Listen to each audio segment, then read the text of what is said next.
¿Por qué no encuentro pareja? ¿Por qué, una y otra vez, elijo personas que no me corresponden, que me hieren, o que simplemente no pueden, o no quieren, amarme como necesito? ¿Por qué siento que hay algo en mí que sabotea cada intento de relación? ¿Es mala suerte, el estado del mundo moderno, las redes sociales, o hay algo más profundo operando desde las sombras de mi mente? Estas preguntas, aunque comunes, suelen evadirse con respuestas rápidas. Todavía no aparece la persona correcta, la gente tiene miedo de comprometerse, el amor ya no existe como antes. Pero cuando los fracasos sentimentales se repiten con una regularidad inquietante, cuando las decepciones parecen seguir un patrón, es inevitable preguntarse si hay fuerzas más allá de la voluntad consciente que influyen en nuestras decisiones amorosas. ¿Qué pasa si en realidad yo mismo estoy participando inconscientemente en ese fracaso? Y si no es el mundo, ni la otra persona, sino una parte reprimida de mí, invisible pero activa, la que elige, rechaza, idealiza o destruye a cada nueva pareja. Desde la perspectiva de Sigmund Freud, el amor no es solo un asunto del corazón, sino del inconsciente. Nuestros vínculos amorosos no son elecciones libres, sino repeticiones disfrazadas, no son respuestas racionales, sino síntomas. A través de sus teorías sobre la sexualidad infantil, el complejo de Edipo, la represión, el narcisismo, el superyo y el deseo inconsciente, Freud nos ofrece una lectura radical de por qué amamos como amamos, y por qué, a veces, no podemos amar. Este ensayo es una exploración a través de 7 ideas fundamentales del psicoanálisis freudiano para responder una pregunta tan íntima como universal: ¿por qué no encuentro pareja? Freud, el amor y el inconsciente. Hablar de Sigmund Freud es adentrarse en los orígenes de una revolución. No fue el primero en pensar sobre la mente humana, pero sí fue el primero en atreverse a mirar en lo que otros preferían ignorar: los deseos prohibidos, las contradicciones internas, los traumas del pasado, los impulsos infantiles y las pulsiones que escapan a la razón. En un mundo que idealizaba la conciencia y la voluntad, Freud colocó el centro de gravedad en lo invisible, el inconsciente. Aunque su obra abarca muchos campos, la neurosis, la sexualidad, los sueños, la cultura, hay un tema que subyace a todos: el conflicto. El ser humano, según Freud, no es un ente unificado, sino un escenario en el que distintas fuerzas psíquicas se enfrentan. Lo que queremos, lo que creemos querer, lo que decimos, lo que reprimimos, lo que soñamos y lo que sufrimos forman una red compleja que no siempre se deja reducir a lógica o moral. Desde esta perspectiva, el amor deja de ser un simple sentimiento romántico para convertirse en una expresión de esa lucha interna. Elegimos pareja, o fracasamos al hacerlo, no solo porque queremos compartir la vida con alguien, sino porque esa elección está determinada por procesos inconscientes, repeticiones de experiencias tempranas.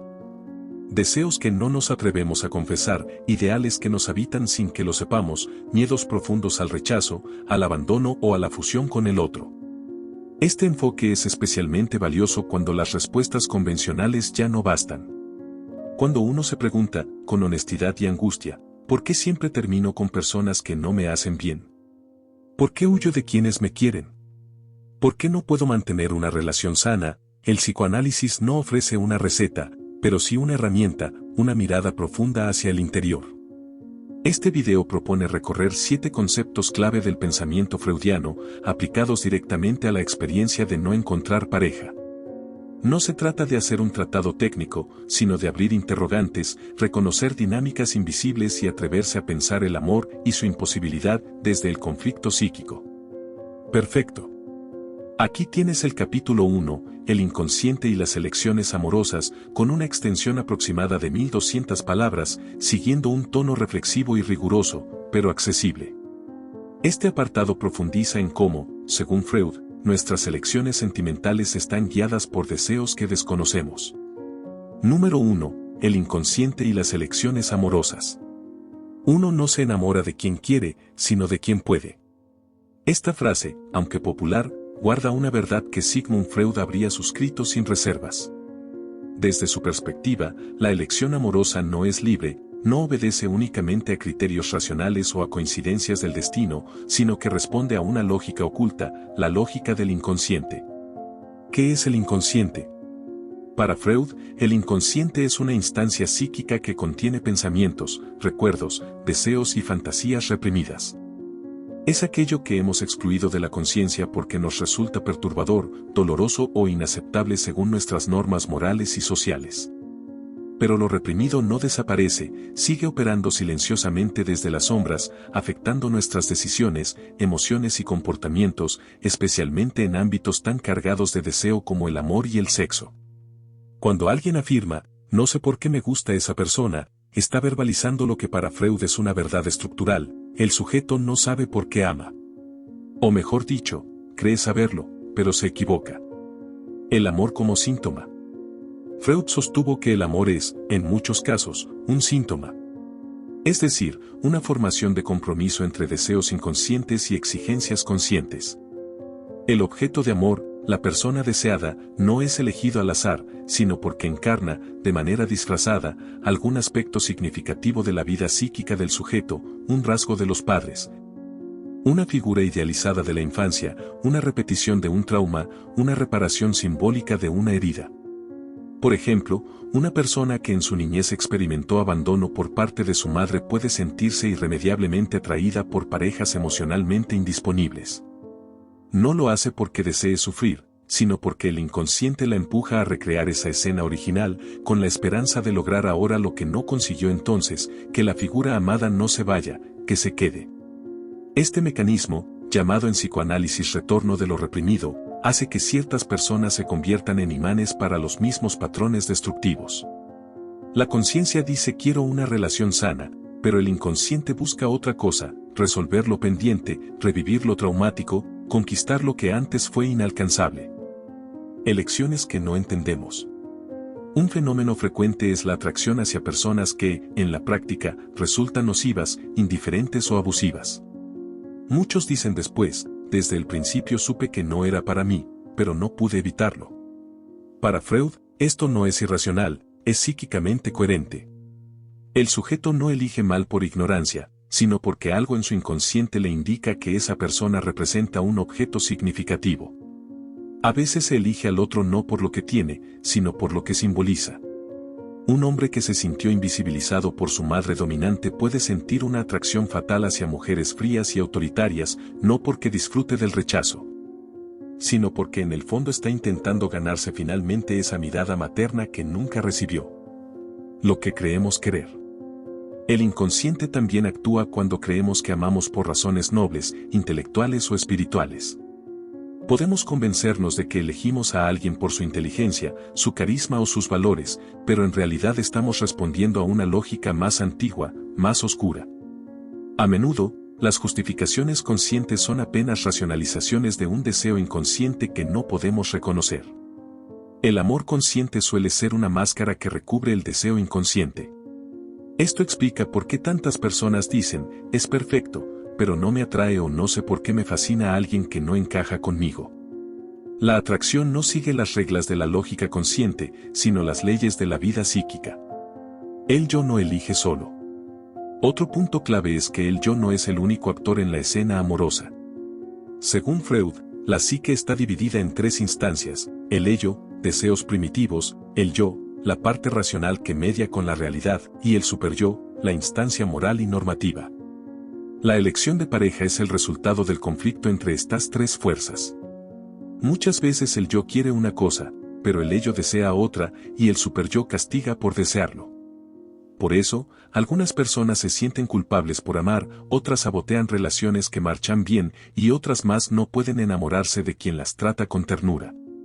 Hay un conflicto latente entre lo que deberían desear y lo que realmente desean. El lugar del amor en el síntoma neurótico. En los estudios clínicos de Freud, especialmente en los casos de histeria, obsesión y neurosis, el tema amoroso siempre aparece. El síntoma neurótico, ya sea una fobia, una inhibición sexual o una ansiedad intensa, suele estar ligado a conflictos amorosos no resueltos. El síntoma cumple entonces una función: evita que el deseo se realice, porque su realización generaría angustia o culpa. Así, una persona puede experimentar ansiedad cada vez que alguien se acerca emocionalmente, no porque esa persona sea peligrosa, sino porque el deseo de intimidad activa un conflicto inconsciente.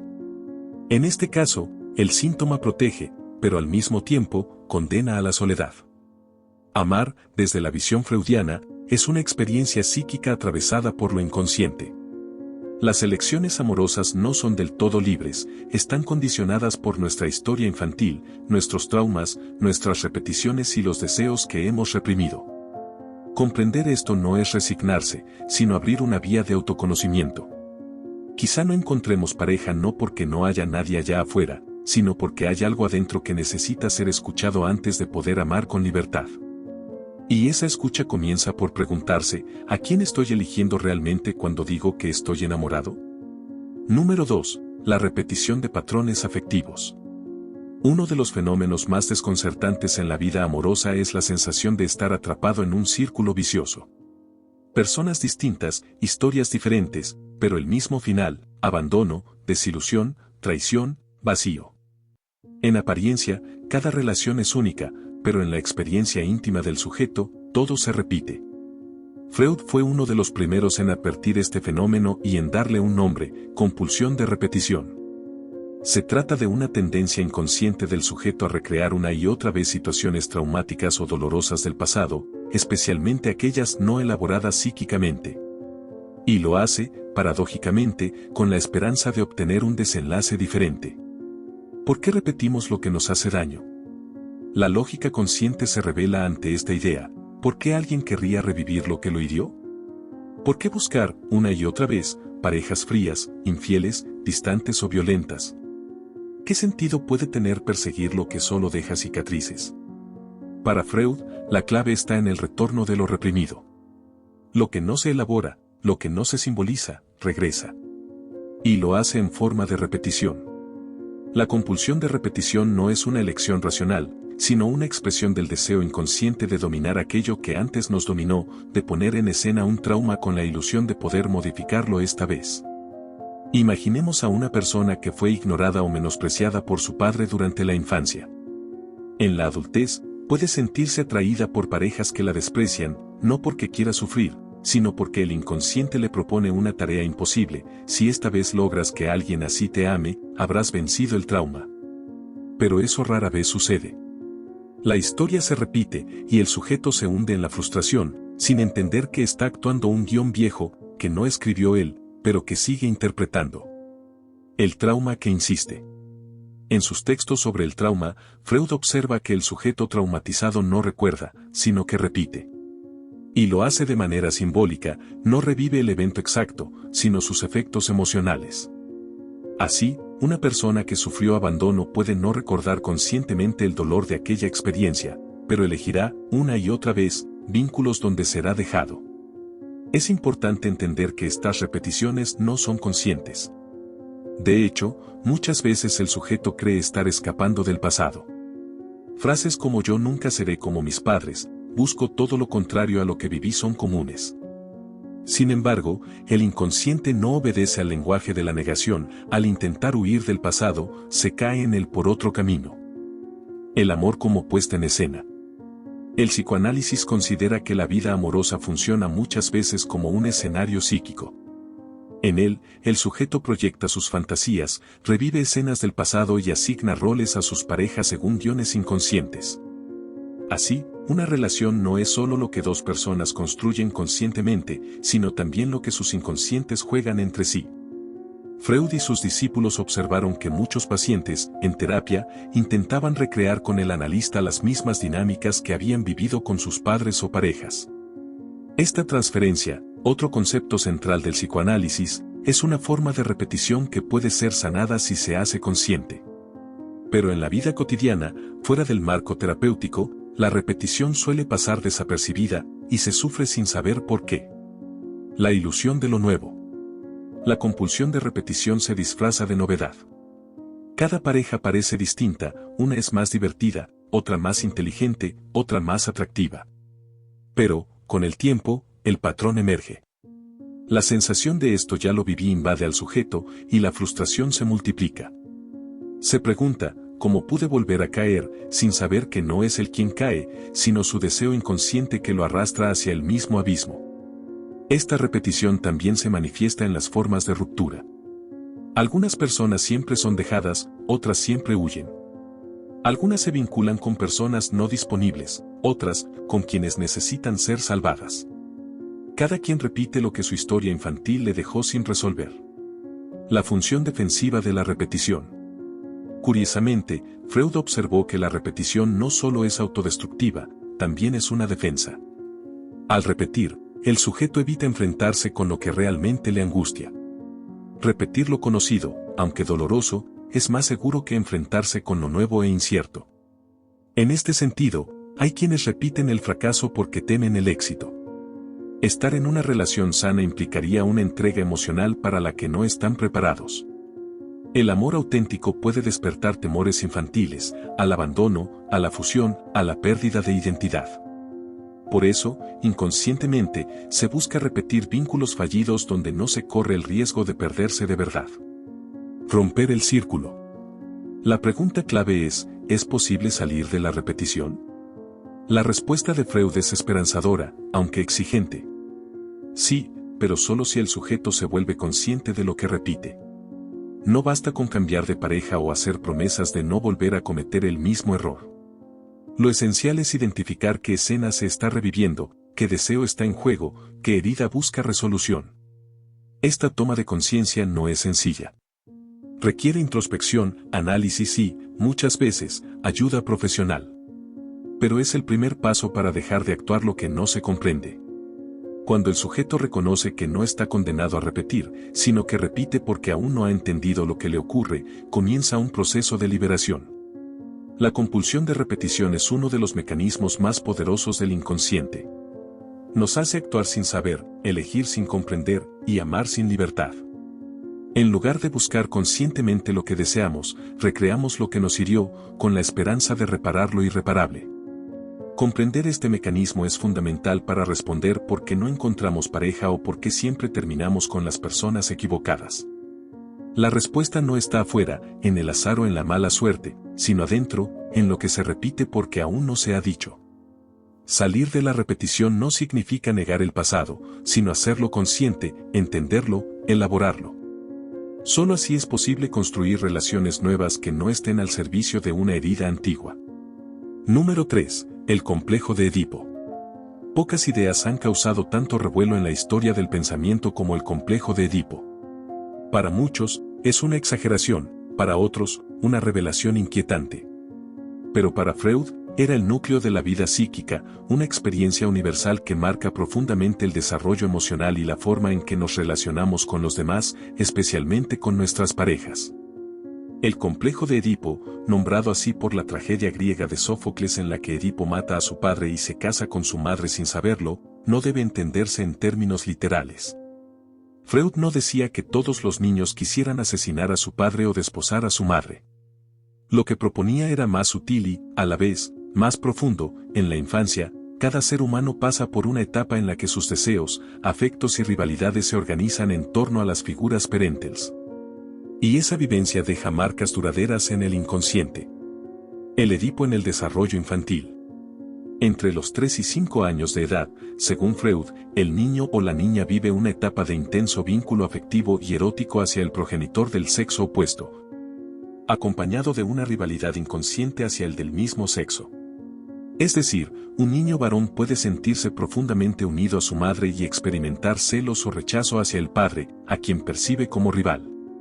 Lo mismo, en espejo, puede ocurrir con la niña respecto a su padre. Este conflicto no es moral ni consciente, es una estructura psíquica. El niño quiere ser el objeto de amor exclusivo de su madre, pero choca con la realidad, ella ama al padre, y hay reglas sociales que impiden ese deseo. Esta frustración no se resuelve con palabras, sino con represión. El niño renuncia a sus deseos edípicos, pero estos no desaparecen, se archivan en el inconsciente y, desde allí, seguirán influyendo en su vida emocional. La herencia del Edipo en la vida adulta. Lo importante no es solo el conflicto edípico en sí, sino cómo fue vivido y cómo fue resuelto.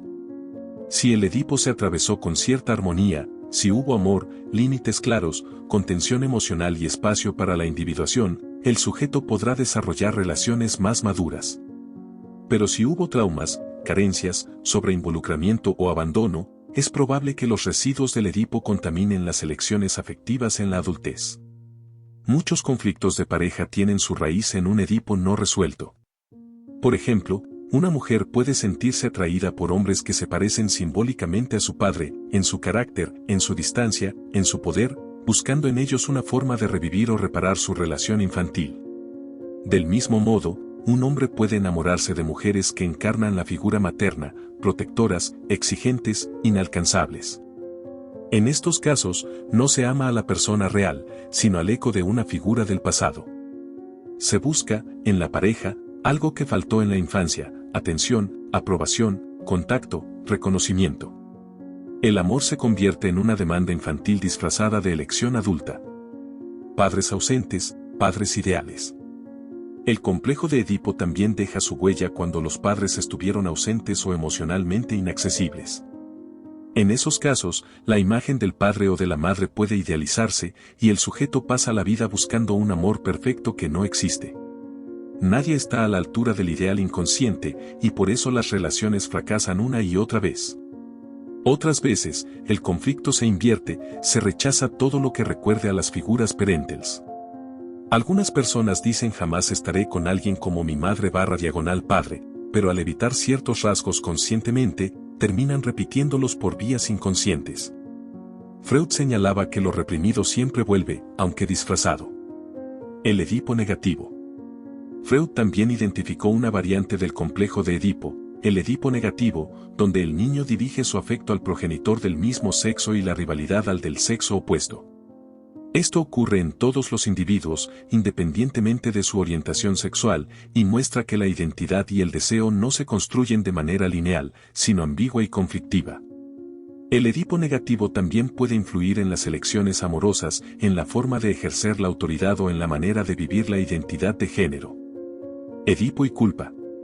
Una de las consecuencias más duraderas del complejo de Edipo es el sentimiento de culpa. El niño, al desear al progenitor y rivalizar con el otro, se enfrenta a una contradicción interna que no puede resolver. Ese conflicto genera angustia, que luego se transforma en culpa y se deposita en el superyo, la instancia moral del aparato psíquico. Esa culpa inconsciente puede seguir operando en la vida adulta. Algunas personas no pueden disfrutar del amor sin sentirse culpables. Otras se sabotean en cuanto la relación empieza a marchar bien. Otras más eligen parejas con las que nunca podrán realizar un vínculo pleno, como si una parte de ellas creyera que no merece ser feliz en el amor. El Edipo y la elección de pareja. Freud sostenía que no elegimos pareja al azar, elegimos según nuestro guión edípico. Buscamos en el otro rasgos familiares, reproducimos escenas infantiles, repetimos estructuras de vínculo. Esto no significa que estemos condenados a la infancia, pero sí que la infancia actúa si no es reconocida. El complejo de Edipo explica por qué a veces no encontramos pareja, o por qué nuestras relaciones se repiten y fracasan. Porque, sin saberlo, seguimos eligiendo desde un deseo infantil que busca reparar lo irremediablemente perdido, el amor incondicional del primer objeto amoroso, que nunca volverá a ser el mismo. Superar el Edipo, del deseo infantil al amor adulto. El objetivo no es negar el Edipo, sino trascenderlo. Esto no se logra ignorando el pasado, sino haciéndolo consciente. Cuando el sujeto comprende que su deseo amoroso está atravesado por vivencias infantiles no resueltas, puede empezar a elegir de otro modo. No porque esas huellas desaparezcan, sino porque ya no lo dominan desde las sombras. Superar el Edipo implica aceptar que ninguna pareja podrá satisfacer totalmente los anhelos del niño que fuimos. Implica también aceptar la falta, la diferencia, el desencuentro. Y desde ahí, construir un amor más libre, más real y menos cargado de expectativas imposibles. El complejo de Edipo no es solo una etapa del desarrollo infantil, sino una estructura psíquica que sigue actuando en la vida adulta, especialmente en la esfera amorosa. A través de él, se explican muchas de nuestras elecciones, repeticiones, frustraciones y deseos. El Edipo nos enseña que amar es también recordar, aunque no lo sepamos. Por eso, si no encontramos pareja, o si nuestras relaciones siempre fracasan de formas similares, vale la pena preguntarnos, ¿a quién estoy buscando en el otro? ¿Qué historia estoy intentando revivir o reparar? Solo cuando reconocemos que el amor adulto no puede reemplazar al amor infantil, comenzamos a amar desde otro lugar, más consciente, más libre, más humano. Número 4. El ideal del yo y la búsqueda del objeto amoroso. ¿Por qué nos enamoramos de ciertas personas y no de otras? ¿Qué nos atrae realmente del otro? ¿Qué buscamos, a veces de forma desesperada, en quién elegimos amar? Freud respondió a estas preguntas con un concepto fundamental en su teoría del psiquismo, el ideal del yo, ich-ideal. Esta noción nos ayuda a entender por qué muchas personas no logran encontrar pareja, o por qué eligen repetidamente relaciones frustrantes, porque no buscan a alguien real, sino a alguien que encarne una imagen interna idealizada. Del narcisismo al amor. Freud distinguió dos grandes tipos de elección de objeto amoroso: la elección por apuntalamiento, cuando buscamos en el otro características similares a las figuras parentales o a nosotros mismos, y la elección narcisista, cuando buscamos en el otro aquello que idealizamos de nosotros, o lo que desearíamos ser. En este último caso, el amor no es dirigido al otro tal como es, sino a lo que representa para nuestro yo ideal. Por ejemplo, alguien que se siente débil puede enamorarse de personas seguras y dominantes, no porque las admire como tales, sino porque proyecta en ellas lo que él quisiera ser. Así, el objeto amoroso se convierte en el portador de una parte de nosotros mismos, una especie de espejo ideal. Esta forma de amar, tan común y tan poco consciente, está en la raíz de muchas relaciones fallidas. Porque cuando el otro no se comporta como esperábamos, cuando deja de encarnar ese ideal, sentimos decepción, abandono o traición. No se rompió el amor, sino la fantasía que sostenía el vínculo. El ideal del yo. Para entender esta dinámica, Freud diferenció entre el yo y el ideal del yo. El yo es nuestra identidad real, con sus límites, contradicciones y debilidades. El ideal del yo, en cambio, es una construcción inconsciente que representa la imagen de lo que quisiéramos ser: exitosos, atractivos, amados, poderosos, invulnerables. Este ideal se forma desde la infancia y se nutre de las expectativas de los padres, las exigencias sociales, las fantasías infantiles y las imágenes culturales. Es una especie de juez interno que compara lo que somos con lo que deberíamos ser. Y como nunca estamos completamente a la altura de ese ideal, sentimos culpa, vergüenza, inferioridad o insatisfacción. Pero también ocurre algo más profundo: proyectamos ese ideal fuera de nosotros, especialmente en el ámbito amoroso. Buscamos en el otro a quien parezca poseer lo que sentimos que nos falta. Nos enamoramos, en realidad, de una parte de nuestro propio ideal del yo encarnado en otro cuerpo. El otro como portador del ideal. Esta dinámica explica por qué muchas personas, aunque digan querer una pareja real, en el fondo buscan una figura idealizada. Quieren que el otro sea perfecto, coherente, salvador, comprensivo en todo momento, deseante pero estable, libre pero comprometido. Quieren que el otro confirme su valía, les dé sentido, los salve del vacío existencial. Piden al amor lo que solo puede dar el mito. Cuando esa idealización se quiebra, porque el otro es humano, y por tanto falible, sobreviene el desencanto. Frases como "ya no eres el mismo", "me decepcionaste", "no sé qué vi en ti" son expresiones de esta ruptura. En realidad, no se ha roto la relación, sino la proyección del ideal del yo que sostenía el deseo. El precio del ideal: soledad o insatisfacción. Muchas personas no encuentran pareja porque su ideal del yo es tan exigente, tan rígido, que nadie puede estar a su altura. Desean una relación, pero ninguna persona concreta es suficiente. Entonces, viven en una constante búsqueda frustrada, o bien en una soledad adornada con justificaciones racionales: prefiero estar solo que mal acompañado, nadie me entiende, soy muy exigente. Otras personas sí inician vínculos, pero viven eternamente insatisfechas. Idealizan al otro al comienzo, pero luego lo critican, lo desprecian o se alejan emocionalmente cuando no responde a sus fantasías. Se produce así una oscilación constante entre la idealización y la denigración: el otro pasa de ser perfecto a ser insuficiente, sin término medio. Ambas posturas, la soledad exigente y la insatisfacción crónica, tienen un origen común, una estructura psíquica que deposita en el amor una carga imposible de sostener. El amor real frente al ideal.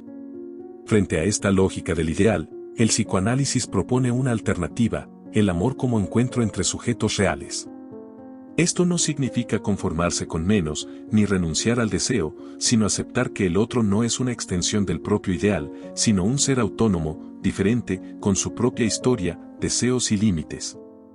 Amar desde este lugar implica renunciar a ciertas fantasías, la de la completud, la del alma gemela, la del amor que todo lo cura. Implica también hacerse cargo del propio vacío, del propio deseo, sin proyectarlo constantemente en el otro. Y sobre todo, implica aceptar que el amor es encuentro entre incompletos, no fusión entre ideales. Ideal del yo e inseguridad emocional. Otra consecuencia importante del ideal del yo es la inseguridad.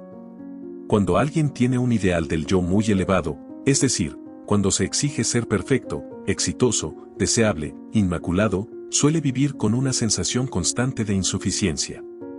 No se siente merecedor de amor y por eso teme el rechazo o la exposición emocional. Este tipo de inseguridad afecta profundamente la vida amorosa. El sujeto puede sabotear sus vínculos, evitar comprometerse o buscar personas que lo humillen, porque inconscientemente cree que no merece algo mejor. Así, el ideal del yo, que debería orientar el crecimiento, se convierte en un tirano que impide el amor. ¿Cómo se transforma el ideal del yo? Freud sostenía que el ideal del yo puede flexibilizarse si el sujeto se enfrenta a sus fantasías, acepta sus límites y reconoce que no necesita ser perfecto para ser amado. Este proceso no ocurre de un día para otro, requiere introspección, reflexión y, muchas veces, un trabajo terapéutico profundo. Al revisar el ideal del yo, el sujeto empieza a distinguir entre el deseo legítimo, aquello que lo motiva, y la exigencia destructiva, aquello que lo atormenta. Aprende a tolerar la falta, la frustración y la diferencia. Y desde ahí, puede abrirse a vínculos más reales, más honestos, más humanos. El ideal del yo es una fuerza poderosa que organiza nuestro deseo amoroso.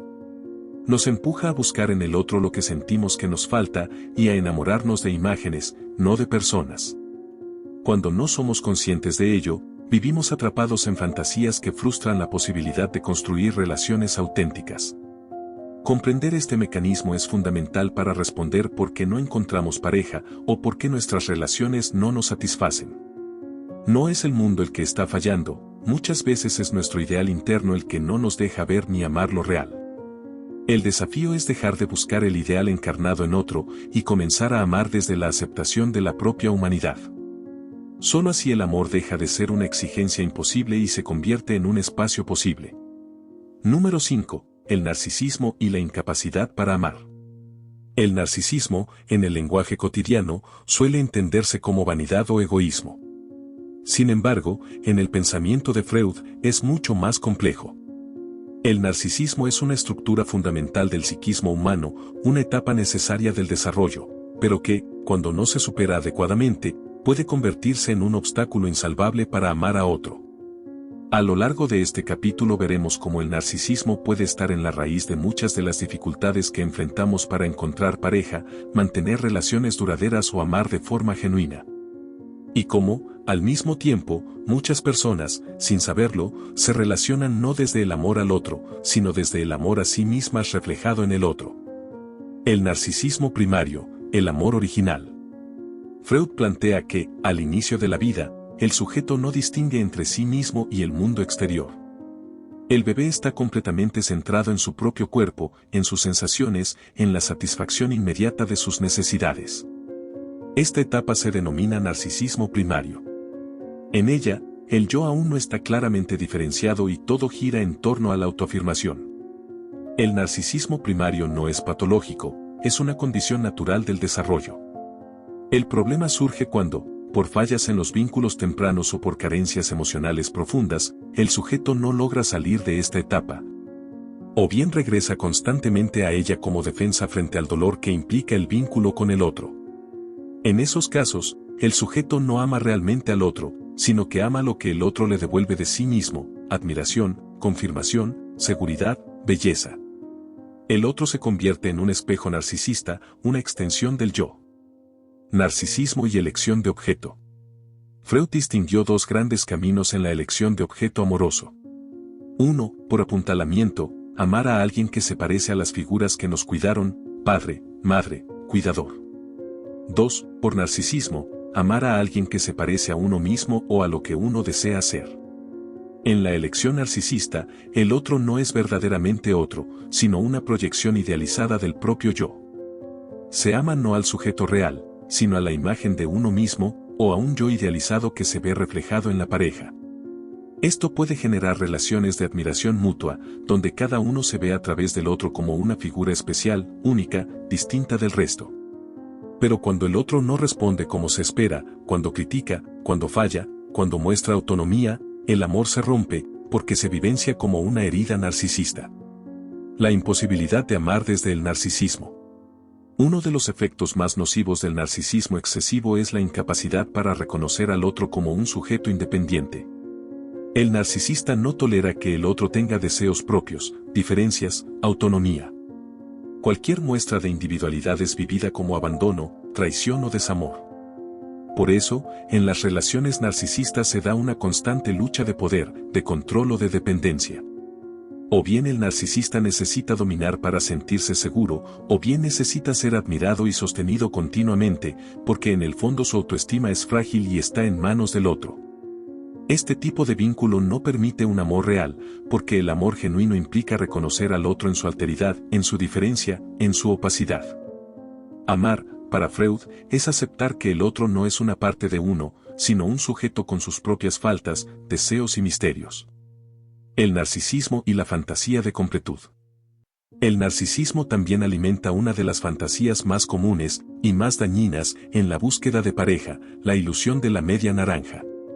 La idea de que haya alguien que nos completará, que llenará nuestro vacío, que nos hará sentir plenos y seguros de una vez por todas. Esta fantasía es profundamente narcisista, porque proyecta en el otro la responsabilidad de reparar nuestras propias carencias. El otro no es amado por lo que es, sino por lo que puede darnos: seguridad, validación, sentido. Y cuando no puede cumplir esa promesa, porque nadie puede, la relación se derrumba. En realidad, el vacío que sentimos no puede ser llenado por otro. Es estructural, es parte de la condición humana. El problema no es tener un vacío, sino no poder tolerarlo, y buscar fuera lo que solo puede integrarse dentro. Narcisismo y soledad. El narcisismo también puede ser la causa de una soledad persistente. No porque la persona no quiera amar, sino porque sus exigencias narcisistas son tan altas que ningún otro ser humano las puede satisfacer. El ideal de pareja que tienen es tan perfecto, tan absoluto, tan irreal, que todo encuentro real les resulta decepcionante. También ocurre que el narcisista teme exponerse, mostrarse vulnerable, abrirse emocionalmente. Prefiere proteger su yo ideal antes que arriesgarse al amor, que siempre implica incertidumbre, falta de control, exposición. Así, puede parecer autosuficiente, fuerte, incluso seductor, pero en el fondo está profundamente solo. El amor como renuncia al narcisismo. Freud plantea que el amor auténtico solo es posible cuando hay una renuncia parcial al narcisismo. Es decir, cuando el sujeto acepta que el otro no está para reforzar su imagen, sino para compartir su mundo.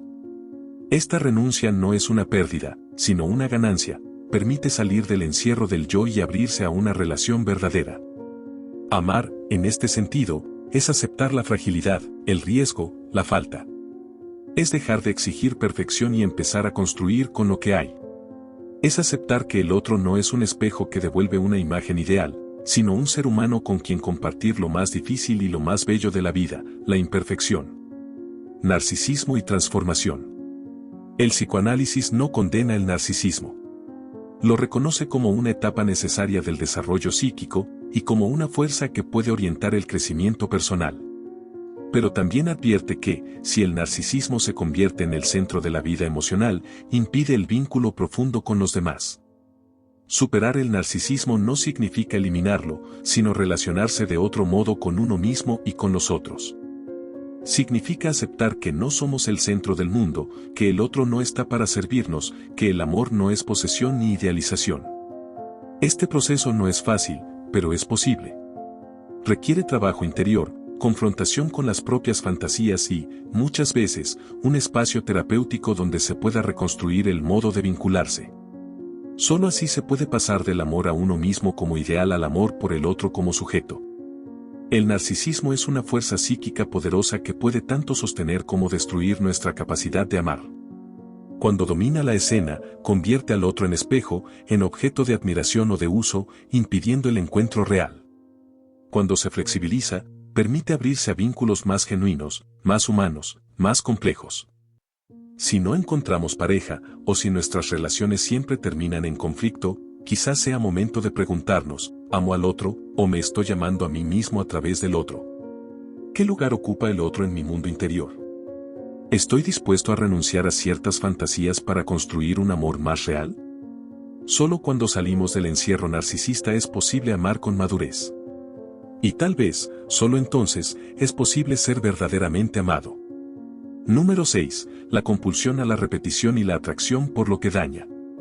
Hay una pregunta que atormenta a muchas personas en silencio: ¿por qué siempre elijo mal? ¿Por qué me atraen quienes me hacen daño? ¿Por qué, a pesar de haber sufrido, repito el mismo patrón de relación una y otra vez?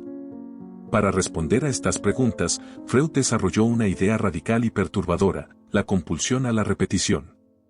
Según este concepto, el ser humano no solo busca placer o satisfacción, como proponía el principio del placer, sino que también está impulsado, de forma inconsciente, a repetir experiencias dolorosas o conflictivas.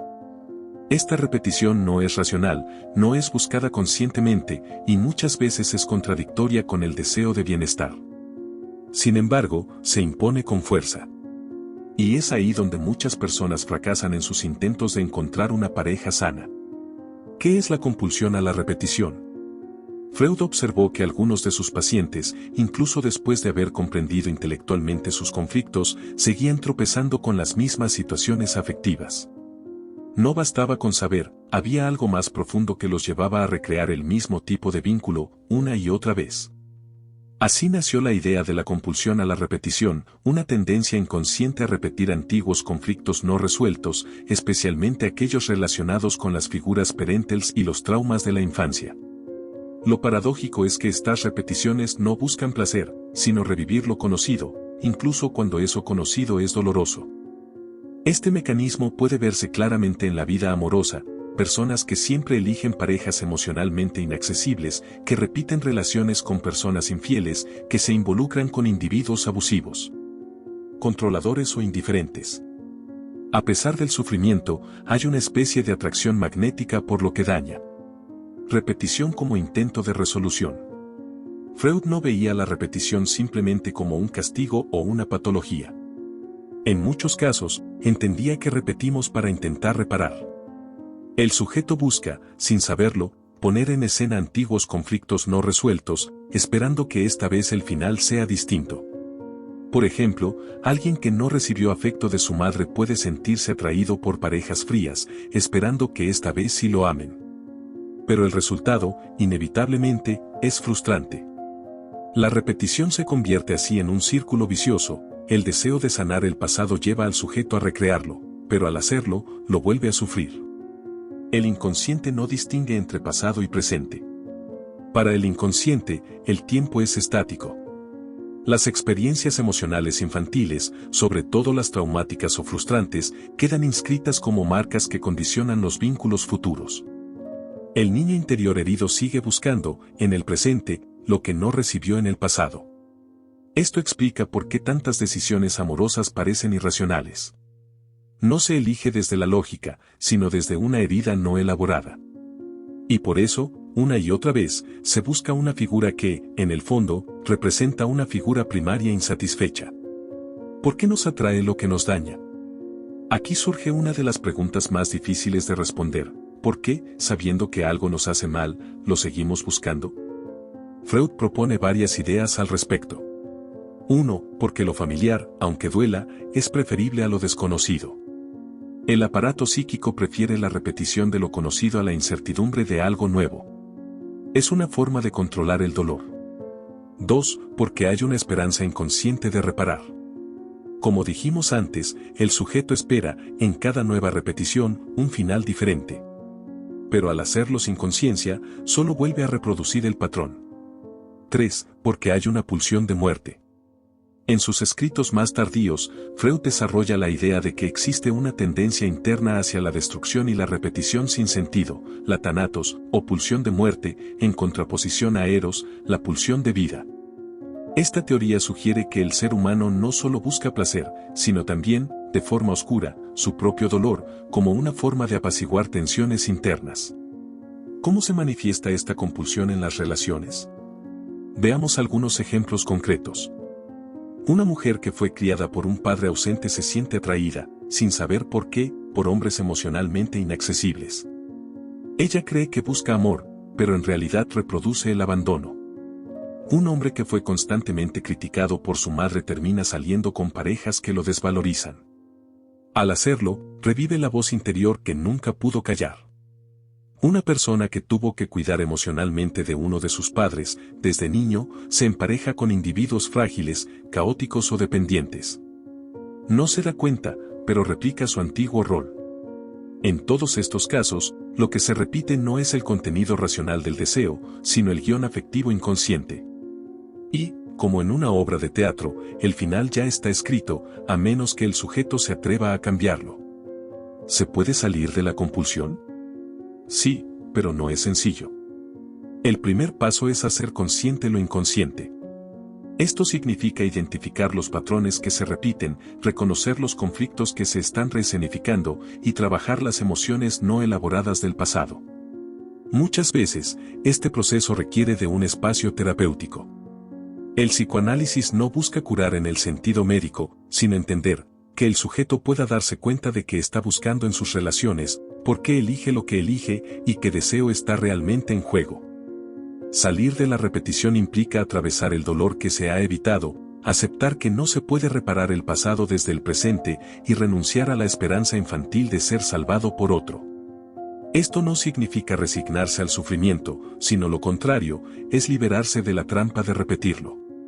¿Amor sin repetición es posible? No existe un amor puro, sin marcas del pasado. Todos amamos desde nuestras heridas, nuestras historias y nuestros deseos inconscientes. Pero sí es posible un amor más consciente, más libre, menos atado a los guiones del trauma. Esto implica reconocer nuestras elecciones afectivas. Poner en cuestión lo que llamamos tipo o gusto. Diferenciar entre lo que deseamos y lo que necesitamos. Aceptar que el otro no puede reparar nuestras carencias infantiles. Solo entonces puede surgir una relación donde el otro no es elegido para llenar un vacío, sino para compartir un camino. Donde no se repite lo conocido, sino que se construye lo nuevo. Conclusión del capítulo. La compulsión a la repetición es una de las claves más poderosas para entender por qué muchas personas fracasan una y otra vez en el amor. No porque no quieran amar, sino porque están atrapadas en un ciclo inconsciente de repetición que las lleva a buscar, en cada nueva pareja, una solución a un viejo conflicto. Pero lo que se repite no se resuelve. Solo se resuelve lo que se elabora. Por eso, para salir de este ciclo, no basta con cambiar de pareja, hay que cambiar de mirada. Hay que preguntarse, con honestidad, ¿qué historia estoy repitiendo? ¿Qué herida estoy reescenificando? ¿Puedo amar desde otro lugar? Solo cuando se responde a estas preguntas, con valentía, con profundidad, se abre la posibilidad de un amor que no sea repetición de lo que duele, sino creación de algo que sane. Número 7. El yo, el ello y el superyo en la vida amorosa. Cuando te preguntas por qué no encuentras pareja, o por qué eliges mal una y otra vez, hay una respuesta que no se encuentra en el exterior, sino en el interior de tu estructura psíquica. Según Freud, la personalidad está compuesta por tres instancias, el ello, el yo y el superyo. Estas tres fuerzas conviven dentro de cada individuo, pero no siempre en armonía. Muy por el contrario, a menudo están en conflicto, y esa lucha interna se manifiesta de forma clara en nuestras relaciones de pareja. Comprender cómo funcionan estas tres instancias, y cómo influyen en tu vida afectiva, puede ofrecerte una de las claves más reveladoras para entender por qué el amor te frustra, te confunde o te evade. El ello, el deseo que no conoce límites. El ello es la parte más primitiva y profunda de la psique. Es el depósito de las pulsiones, de los deseos sexuales, agresivos, narcisistas. Opera según el principio del placer, quiere satisfacción inmediata, sin importar normas, consecuencias o ética. En el contexto amoroso, el ello se manifiesta como atracción irracional, impulsos sexuales incontrolables, fantasías que no se ajustan a la realidad, búsqueda de idealizaciones o amores imposibles. El ello no busca un amor maduro, sino una satisfacción pulsional inmediata, una gratificación absoluta. Es por eso que muchas veces elegimos parejas que solo nos excitan, nos fascinan o nos desequilibran, sin considerar si esa persona realmente es buena para nosotros. El ello no busca el bienestar, busca el goce. El superyo, la voz del juicio, la moral y la culpa. En el extremo opuesto está el superyo, que representa la interiorización de las normas sociales, los mandatos familiares, las prohibiciones y el ideal del yo. Es como una voz interna que te dice lo que está bien y lo que está mal, lo que deberías hacer. En la vida amorosa, el superyo puede manifestarse así. Elección de parejas por deber o conveniencia. Culpa por desear a alguien inapropiado. Autoexigencia afectiva o sexual. Crítica constante a uno mismo por no tener pareja. Muchas veces el superyo te empuja a rechazar a quien realmente deseas, por ser inadecuado, o a quedarte en una relación insatisfactoria porque es lo correcto. Incluso puede hacer que boicotees tus relaciones, como castigo inconsciente a deseos que consideras inmorales. En el terreno del amor, el superyo puede ser tan destructivo como el ello, mientras uno arrasa con todo por deseo, el otro bloquea todo por deber. El yo, mediador en crisis. En medio del fuego cruzado entre el ello y el superyo se encuentra el yo, que opera según el principio de realidad. El yo intenta equilibrar las exigencias del ello, los mandatos del superyo y las condiciones del mundo exterior. Es el encargado de tomar decisiones, planificar, negociar. Sin embargo, el yo muchas veces está desbordado, especialmente en cuestiones amorosas. Si el ello grita con fuerza, el yo puede ceder a pasiones destructivas. Si el superyo impone su moral, el yo puede reprimir deseos genuinos. Cuando el yo no logra mediar con éxito, surgen conflictos internos, quiero pero no debo. Angustia. Sentimientos de vacío o frustración. Elecciones contradictorias. En resumen, el yo sufre. Y si sufre mucho, busca salidas poco sanas, puede evadir el amor, resignarse, o incluso repetir patrones dañinos para calmar tensiones internas. El conflicto amoroso, un campo de batalla psíquico. Para Freud, la vida amorosa es uno de los escenarios donde más claramente se manifiesta el conflicto entre estas tres instancias. Pongamos un ejemplo. El ello desea a una persona intensa, inestable, prohibida. El superyo dice que eso está mal, que deberías buscar a alguien serio y estable. El yo se encuentra paralizado, dividido, ansioso. El resultado puede ser la indecisión, el autoengaño, la culpa tras un encuentro, o incluso una relación doble, una pareja correcta y una amante deseada. Lo más trágico es que este conflicto suele vivirse sin plena conciencia. La persona cree que le pasan cosas sin entender que, en el fondo, hay un enfrentamiento interno sin resolver. El amor y el ideal del yo. Freud también propuso que, al enamorarnos, no solo deseamos al otro, proyectamos en él un ideal que queremos alcanzar. En otras palabras, muchas veces nos enamoramos de lo que queremos ser, no de lo que el otro realmente es. Este fenómeno está estrechamente ligado al superyo, que contiene nuestro ideal del yo, una imagen idealizada de lo que deberíamos ser. Cuando alguien parece encarnar ese ideal, nos fascina, nos subyuga, nos obsesiona. Pero no estamos amando al otro, sino al reflejo de nuestro ideal narcisista. Por eso, muchas veces, cuando la relación avanza y descubrimos al otro como ser humano real, con defectos, contradicciones, límites, el hechizo se rompe. Ya no nos gusta, no porque haya cambiado, sino porque ha dejado de sostener nuestra fantasía. ¿Cómo impacta esta estructura en la dificultad para encontrar pareja? Ahora volvamos a la pregunta central, ¿por qué no encuentro pareja adecuada? Desde esta perspectiva freudiana, podríamos decir: porque el ello desea lo que excita, no lo que conviene. Porque el superyo censura lo que deseas, impone lo que deberías querer. Porque el yo, debilitado, no logra armonizar estos impulsos contradictorios. Esto genera elecciones amorosas caóticas o bien la inhibición total del deseo, como en el caso de personas que no se permiten amar o ser amadas, atrapadas por la exigencia moral o el miedo a fallar. El desequilibrio entre estas fuerzas también puede explicar relaciones tóxicas. Alguien puede quedarse con una pareja que lo maltrata porque el superyo dice eso te mereces. O puede huir de una relación estable porque el ello necesita emoción, riesgo, drama. ¿Es posible lograr un equilibrio?